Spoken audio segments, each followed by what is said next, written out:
Turizmi kulturor është ai që po spikat në këtë periudhë të vitit në qytetin e Durrësit. Monumentet e trashëgimisë kulturore, siç janë amfiteatri antik, kulla veneciane apo hamami mesjetar, po vizitojnë nga një numër i madh turistësh. Vendin e parë mban amfiteatri i qytetit të Durrësit, sepse është dhe i dyti në Ballkan për sa i përket kapacitetit që ai ka dhe është goxha i atraktiv sepse vizitorët aty shikojnë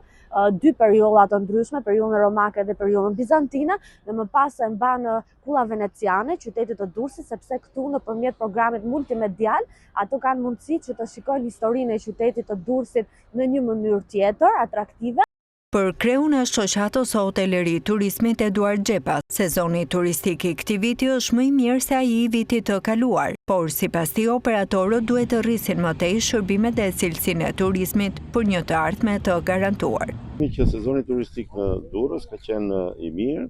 ne po tentojmë shumë edhe me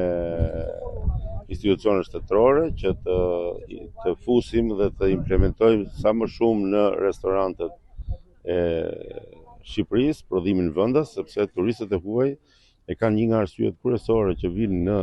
Shqipëri përveç klimës, përveç ajrit, përveç detit, duan të provojnë dhe prodhimet tona vendas. Durrësi nga viti në vit po kthehet nga një destinacion bregdetar në një qytet me prezencë turistike gjatë gjithë vitit, siç tregojnë prenotimet e shumta në këtë periudhë.